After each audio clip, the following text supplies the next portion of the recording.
정말 어느 틈에 2021년 우리가 마지막 주일을 하나님 앞에 또 맞이하게 되었습니다. 최우수 고사님 잘 들리시나요? 예.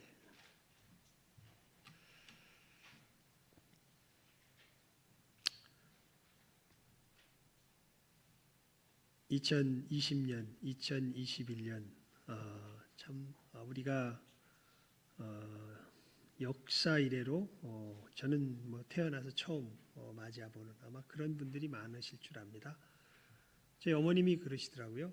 6.25가 지나고 얼마 되지 않아서 콜레라가 엄청나게 유행을 했던 때가 있었다 그럽니다. 그때 그 어머니도 그 병에 걸려가지고 죽을 뻔했던 위기를 겪었다는 이야기를 하는데 그때가 더 심했겠죠. 지금처럼 의료 체계가 제대로 돼 있었던 건 아니었을 테니까요.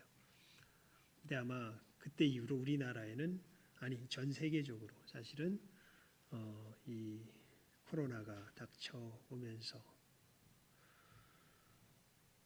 어떻게 보면 우리를 하나님께서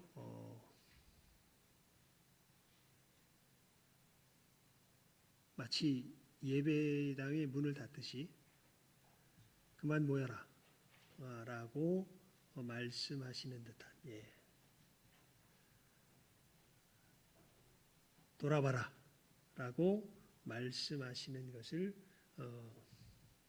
이 2년 동안 계속해서 하나님께서 말씀하시는 그러한 시기가 바로 이 코로나의 시기가 아닌가 생각이 듭니다. 그러면서 우리들의 하나님 앞에서의 실제의 모습들이 여과 없이 그대로 드러나게 되죠.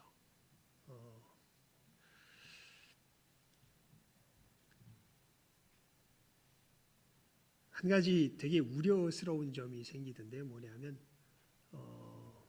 슬슬 예배의 모임에 참석할 수 있음에도 참석하지 않고 방송으로 예배를 드리는 분들이 점점 많이 생기는 것을 보게 됩니다. 앞으로 방송으로 하는 것이 아마 제 생각에는 그칠 수가 없을 것 같아요. 왜냐하면 진짜 부득이하게 방송이 아니고서는 참여하지 못하는 우리의 지체들이 생겼거든요. 특히 연세들이 많이 드시고 몸이 불편한 사람 같으면은 저희 집에만 해도 2사람 있거든요. 갈 수가 없습니다. 가서 어떻게 할 수도 없고 상황 자체가 안 되니까 그러면 예배를 못 드리냐. 근데 또 정말 평생을 이 교회에서 함께 믿음의 길을 걸어왔는데 그 교회에서 또 예배를 못 드리지 않을 수도 없고 그런 상황이 분명히 있기 때문에 방송으로 확실히 그런 분들에게는 정말 이 방송으로 예배를 드릴 수 있는 것이 예전에는 전혀 생각할 수 없었던 그러한 일이죠. 물론 여러분 방송을 틀어놓은 게 예배는 아닙니다. 그래서 우리가 한 2년 굉장히 강조했죠. 우리 때 보니까 예배를 통째로 올려놨던데 통째로 올려놓으면 안 됩니다. 잘못하면 그 예배 본 것으로 예배 방송을 시청한 것으로 자기가 예배에 참여했다고 제가 늘 그게 염려가 돼서 절대 예배는 통째로 올려놓지 말고 그냥 말씀의 교제를 나누기 위해서 말씀만 올려놓으십시오 이렇게 말씀을 드렸는데 여러분 예배는 우리가 하나님 앞에 공동체로 모여서 함께 언약식을 갖는 언약 예식의 시간입니다. 결혼식 벌어지는데 결혼식 찍어놓은 거 내가 구경했다고 결혼식 참여한 거 아니잖아요. 그 시간에 함께 거기에 있어야죠. 그게 결혼식에 참여한 거죠. 예식에 참여한 거죠. 마찬가지입니다. 우리가 하나님 앞에 예배 드린다는 것은 우리가 하나님 앞에 예수님 그러시니 2-3사람이 내 이름으로 모인 곳에 나도 그들 중에 있느니라 분명히 말씀하셨죠. 그래서 정말 기본적으로 우리 이 모이는 예배가 기본이 되어 있어야 그래야 방송의 예배도 의미가 있습니다. 그래서 여러분 기억하실는가 모르겠습니다. 우리 교회는 한 번도 안 모여서 드린 적이 없습니다. 안 되면 대표라도 모였지. 그래서 이 모임의 예배 속에 방송으로 모아는 예배가 된 거예요. 방송으로 드리는 것. 참여하는 예배가 됐던 거죠. 그래서 그 시간이 중요합니다. 우리는 그 점에서 이제 장소는 좀 초월했죠. 이 방송 코로나 상황 속에서 장소는 좀 초월해서 우리가 이 시간에 함께 이 다른 곳에서 방송을 틀면서 예배를 드리는 것으로 그렇게 예배에 참여했죠. 그래서 여러분 이것도 보게 되면은 이게 이제 하나님 앞에 예배 드리는 것인데 참 우리 육신이 간사하죠. 예. 아마 이 선택지가 없었다면 아마 왔을 사람들이 이 선택지가 생기면서 이제 자기 속에서 타협하기 시작합니다. 예. 그냥 이렇게 드려도 되지 편하니까요. 예. 여러분 그렇게 되는 순간 우리의 신앙은 좀 먹기 시작할 겁니다. 그렇게 되는 순간 우리의 믿음은 이제 무너져 내려가기 시작하죠. 말 그대로 이 시간은 하나님을 뭐 하는 시간이에요? 예배하는 시간입니다. 하나님 예배한다는 건 여러분 예배한다는 게 뭘까요? 예배. 이스라엘 사람들한테 할렐루야 해보십시오. 예전에 진짜 이스라엘 사람들한테 어떻게 했을까요? 그 사람들이 할렐루야 그러면 아멘 그랬을까요? 할렐루야 그러면 납작 엎드립니다. 이렇게. 예. 할렐루야가 다른 것이 아니라 하나님의 하나님 되심을 드러내라 그런 뜻이거든요. 예. 하나님의 하나님 되심을 드러낼 때 어떻게 해요? 납작 엎드리는 것이 뭐예요? 이 시간에 우리가 하나님의 하나님 되심을 드러내며 하나님의 하나님 되심에 머리 숙이며 무릎 꿇는 시간이 바로 이 시간. 그것도 우리 언약 공동체가 하나님의 예수님 안에서 예수님의 몸이 된 이 언약 공동체가 하나님을 만나기 위하여 하나님 앞에 나와서 하나님의 백성됨을 하나님 앞에서 다시 한번 확인하는 시간이 이 시간이 바로 무슨 시간이에요? 예배의 시간인 것이죠. 그래서 여러분 그리스도인들은요 예배를 못 드리면요 삶에 힘이 없어요. 마치 기도는 영혼의 호흡이다 이야기하죠. 그런 거죠. 우리가 숨을 못 쉬면 살아갈 수가 없는 것처럼 우리 그리스도인들이 하나님 앞에 참된 예배를 드리지 못하면 우린 살아갈 힘이 없어집니다. 그러니까 이 부분이 이제 굉장히 정말 세월이 지나갈수록 우리들 속에서 우리 개인의 양심에 아주 예리하게 물어보는 이러한 상황들로 우리들에게 펼쳐지는 것을 보게 됩니다. 누가 뭐라 그럴 수도 없어요. 이제는 어차피 뭐 이렇게 드리는데 내가 이렇게 사정 생겼다 그러면 뭐 할 말은 없는데, 근데 그 부분이 되게 이제 두려워요. 이렇게 우리들의 하나님 앞에서의 믿음이 세월이 지나가면서 정말 나의 진정함이 하나님 앞에 그대로 투영되게끔 세월은 점차 변화해져 가는구나. 여러분 오늘 설교의 제목이 뭡니까? 참된 회복의 길입니다. 매체인 성경 읽기표를 쭉 따라 읽다가 그저께인가요? 그 본문 말씀인데 이것을 읽는 순간 이게 가슴에 확 박히더라고요. 와, 이번 주일에는 반드시 이 말씀을 함께 나눠야 되겠다.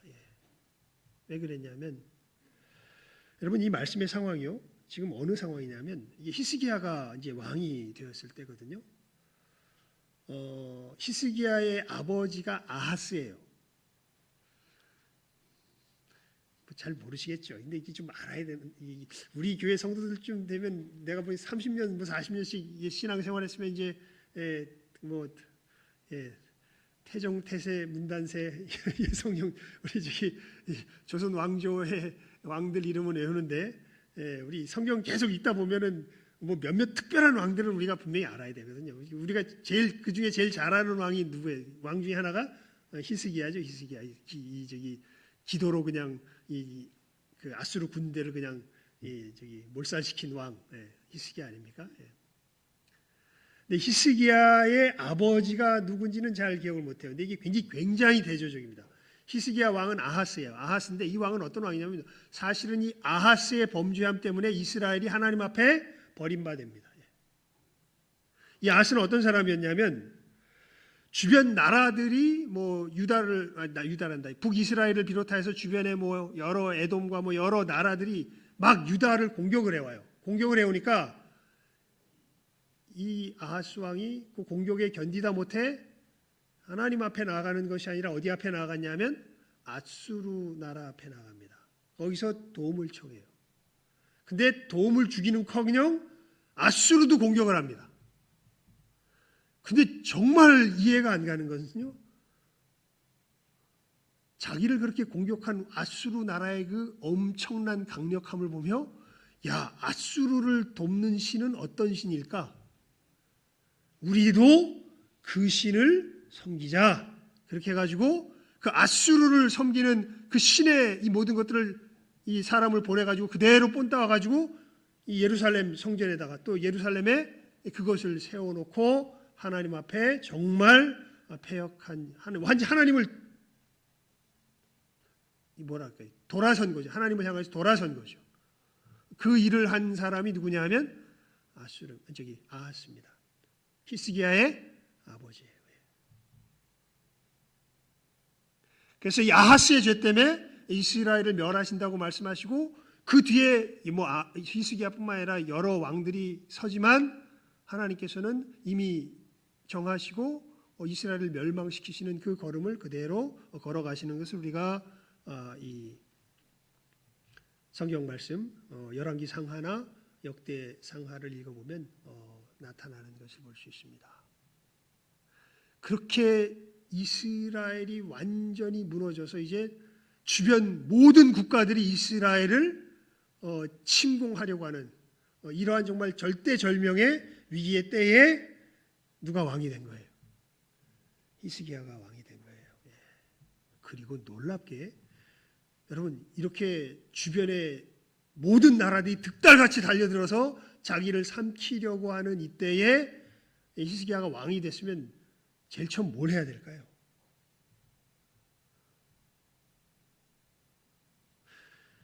여러분, 경제적으로 여러분의 삶이 정말 엄청나게 곰핍해지고 피폐해지고 힘들어지고 막 모든 것에 구멍이 나 있는 그때 여러분들은 뭘 하시겠습니까?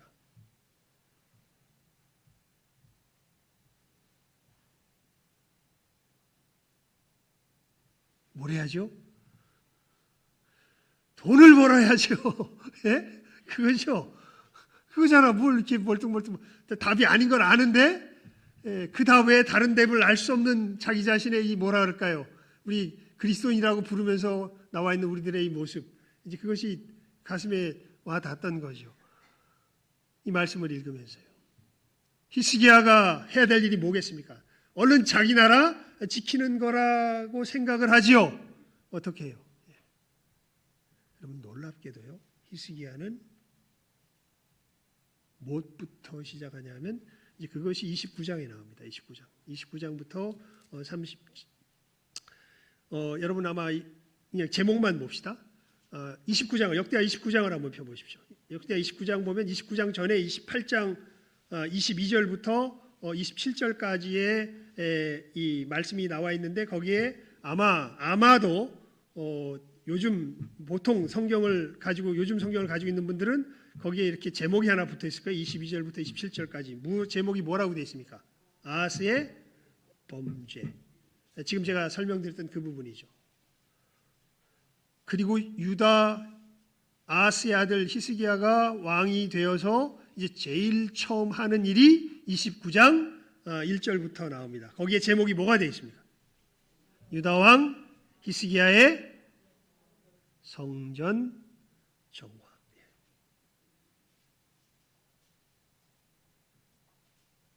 돈 벌러 나간 게 아니라 그 절대절명의 순간에 군사력을 챙긴 게 아니라, 물론 그것을 뭐라 그럴까요? 하찮게 여겼다는 그런 뜻은 아니죠. 가장 먼저 중요하게 근본적으로 해결해야 할 것이 무엇인 걸 히스기야는 알았어요. 제목이 뭡니까? 유다왕 히스기야의 뭐예요? 성전 정화. 왜요? 아하스가 이 성전을 아수르의 우상을 섬기는 그 신전으로 만들어놨거든요. 그러니까 히스기야는 다른 어떤 것보다도 가장 먼저 무엇을 해요? 성전을 정화하는 일을 먼저 합니다.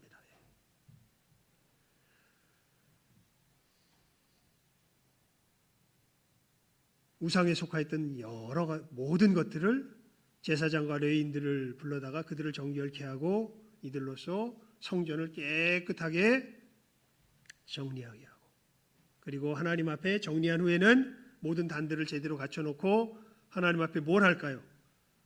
제사를 드리죠. 자기들의 죄를 씻는 제사를 드립니다. 그리고 오늘 읽었던 이 말씀은, 그래서 여러분이 유다왕 히스기야의 성전 정화된 다음에 29장 20절부터에 보면 거기 제목이 뭐라고 되어 있습니까? 제목이 뭐라고 되어 있죠? 성전의 일이 갖추어지다. 이제는 이스라엘이 다시 누구를 섬길 수 있는 나라로, 하나님을 섬길 수 있는 나라로 준비를 하고 나서 그 다음에 하는 것이 오늘 우리가 읽었던 말씀인데, 제목이 어떻게 되어 있습니까? 유월절 준비. 여러분, 유월절이 뭡니까? 유월절. 이스라엘 백성이 애굽의 종되었다가 누구의 백성으로 변화되는, 하나님의 백성으로 변화되는 그 사건이 바로 유월절이죠. 그 애굽의 종되었던 것을 노임을 받는, 그래서 하나님의 이 다스림의 통치 가운데로 이제 들어가는 그 바로 가장 이 첫 번째 나타나는 경계선이 바로 이 유월절 사건이 되죠. 그래서 여러분, 예수님께서 언제 십자가에 못 박혀 죽으세요? 유월절이에요.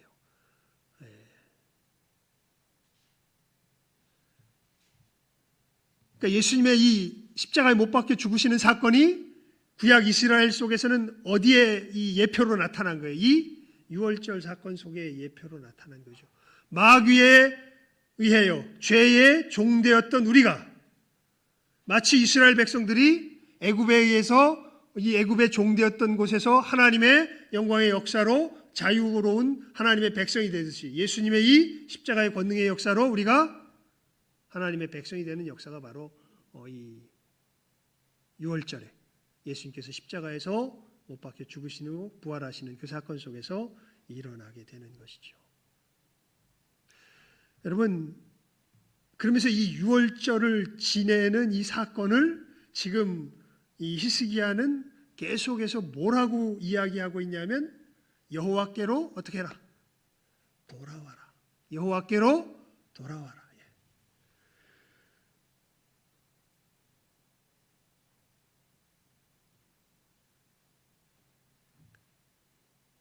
여러분, 우리 삶 속에 우리가 진정한 회복이 일어나게 되려면 우리의 삶에, 이건 정말 국가에서 벌어진 일이지만 우리 개인에게도 똑같고 우리 교회도 똑같습니다. 여러 가지 어려운 일들, 결국 아까 우리 예배를 시작할 때 호세아 6장 1절 2절의 말씀을 선포하며 예배를 시작했죠. 여러분, 우리 삶이 찢어집니다. 근데 호세아 6장 1절에 보면 아주 중요한 내용이 거기 나와요. 왜 우리 삶이 찢어졌을까요? 거기 보면 여호와께서 우리를 뭐 하셨으나? 찢으셨으나.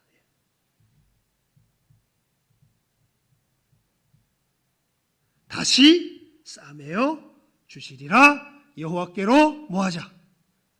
돌아가자. 그게 호세아 6장 1절 2절의 말씀이죠. 너무나 선명해요. 하나님의 백성들은 이 분명한 복된 시야를 갖추고 있어야 됩니다. 여러분, 우리의 찢어짐이 왜 찢어진 거예요? 국방력이 없어서요? 여러분의 삶이 왜 찢어졌습니까? 돈이 없어서요?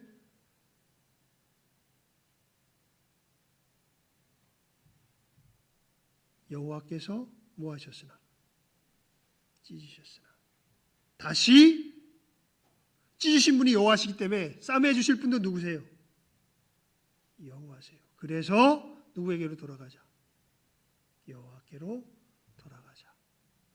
지금 히스기야도 똑같은 것을 깨달아 알고 그 절대절명의 상황 속에서 다른 것을 하지 않죠.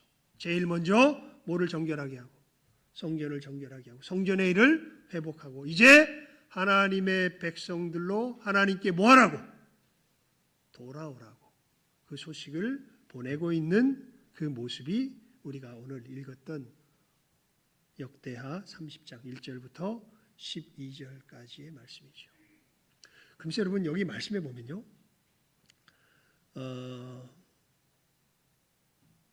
우리 30장 3절 2절과 3절입니다. 예. 2절과 3절 한번 읽어볼까요? 30장 2절과 3절이요. 시작 한번 읽습니다. 시작. 왕이 방백들과 예루살렘 온 회중으로 더불어 의논하고 2월에 유월절을 지키려 하였으니 이는 성결케 한 제사장이 부족하고 백성도 예루살렘에 모이지 못한 고로 그 정한 때에 지킬 수 없었습니다. 놀라운 이야기가 나와요. 굉장히 중요한 이야기인데요. 원래 유월절은 몇 월에 지내야 됩니까? 정월에. 유대력으로 정월에 지내야 돼요. 그런데 이 말씀에 보면 히스기야와 온 이스라엘이 이번에 정월에 못 지킨다. 왜요? 이유가 나오죠. 그거 하려면 제사를 많이 드려야 되는데 이 제사를 감당할 성결케 된 제사장이 부족해요. 그러니까 하나님 앞에 예배를 허투루 드리지 않는 거죠. 허투루 드릴 수 없으니까 제대로 드릴 수 있을 준비가 갖추어지기 전까지 기한을 늦추는데 그럼 내년에 드리지? 아니요. 올해 드려야 돼요. 그래서 1월 말고 언제 드리자? 2월에 드리자. 그러면서 놀랍습니다, 여러분. 지금 북이스라엘과 남유다는 나눠져 있는 상태입니다. 근데 하나님의 백성으로서 우리가 우리 자신을 확인하며 하나님께 예배드리는 이 일에 대해서 단에서부터 부엘세바까지 즉 북이스라엘까지 사람들을 모여요. 보발꾼들을 보내서 함께 예배드리자고 청합니다. 그게 이제 오늘 이 말씀에 나온 거죠. 그러면서 똑같은 얘기를 하죠. 아까 호세아에서 읽었던 그 얘기. 하나님께서 우리를 이렇게 파셨지만 우리가 하나님께로 돌아가면 하나님께서 그 멀리 흩어졌던 우리 형제들도 돌아오게 하실 것이다. 우리가 하나님께로 돌아가자. 다 오라. 하나님께 예배하자. 참되게 예배드리자. 이렇게 모든 이스라엘 백성들에게 소식을 전하죠. 여러분, 우리 2022년에는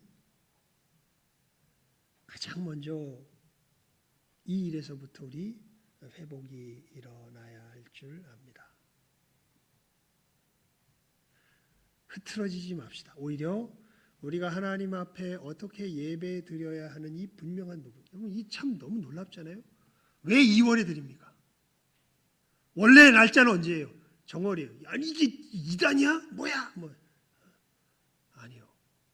하나님 앞에 참되게 예배드리기 위해서 갖추어서 정말 제대로 하나님 앞에 예배 드리려니까 2월에 드릴 수밖에 없는 거예요. 그래서 2월에 드립니다. 우리 속담에 그런 속담이 있죠. 아무리 급해도 바늘 실 허리에 매서 못한다고.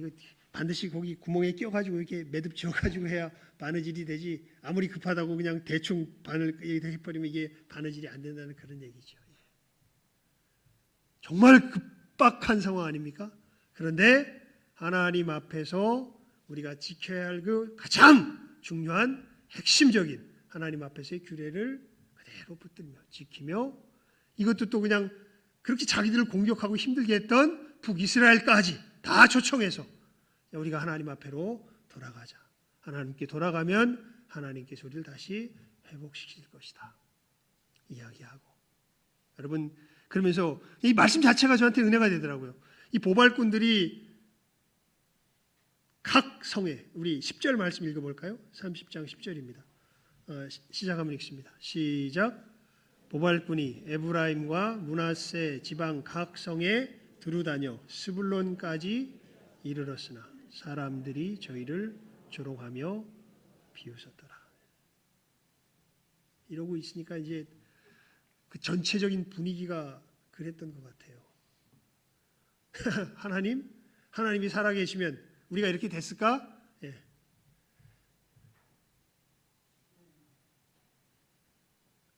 많은 사람들이 그 초청에 뭐해요? 응하지 않고 뭐해요? 오히려 비웃어요. 자, 우리 11절, 12절 읽어볼까요? 시작. 그러나 아셀과 므낫세와 스불론 중에서 몇 사람이 스스로 겸비하여 예루살렘에 이르렀고 하나님이 또한 유다 사람들을 감동시키사 저희로 왕과 방백들이 여호와의 말씀대로 전한 명령을 일심으로 준행하게 하셨더라. 그러니까 이 말씀이 나타내는 분위기를 보면요, 전체적인 분위기는 뭐하는 분위기예요? 비웃는 분위기예요. 근데 놀랍게 성실하게 그 소식을 전했을 때 그 비웃는 분위기 속에서 몇 사람이 스스로 어떻게 해요? 겸비하여 어디에 이르릅니까? 예루살렘에 이르고, 그리고 너무 감사하게도 유다 사람들은 하나님께서 크게 감동시키셔서 왕이 명한 대로 하나님의 이 바른 규례를 따라서 유월절을 지키기 위하여 준비하는 이 모습을 우리가 볼 수 있죠. 여러분, 그래서 이 역대기나 열왕기서를 읽다 보면 이 히스기야 때에 잠시 유대가 어떻게 돼요? 이 유대 나라가 다시 강력해지는 것을 볼 수 있습니다.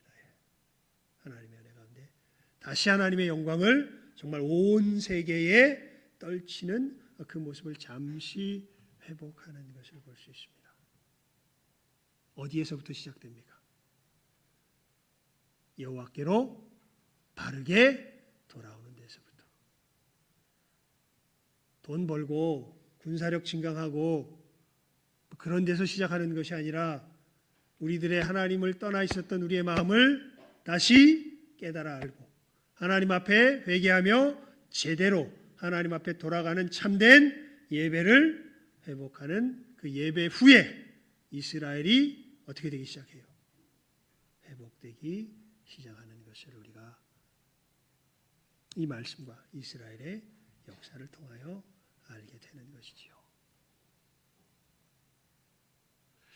여러분, 시편에 보면 그런 말씀이 있습니다.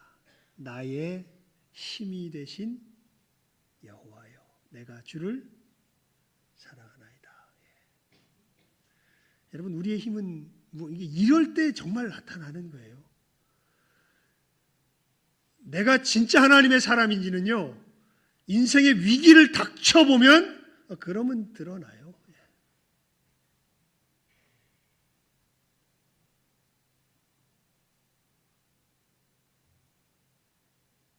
하나님께서 내 삶을 정말 주관하시며 하나님만이 내 삶의 진정한 권능이신지 아닌지, 이 위기의 때에 다른 것에서부터 시작하는 것이 아니라 하나님을 참되게 예배하는 이 예배의 회복에서부터 시작하는 이 참 이스라엘의 모습, 우리 신성교회가 이 참된 이스라엘의 회복의 길을 힘차게 걸어갈 수 있는 복된 교회 우리가 될 수 있기를 주님의 이름으로 축원을 드립니다.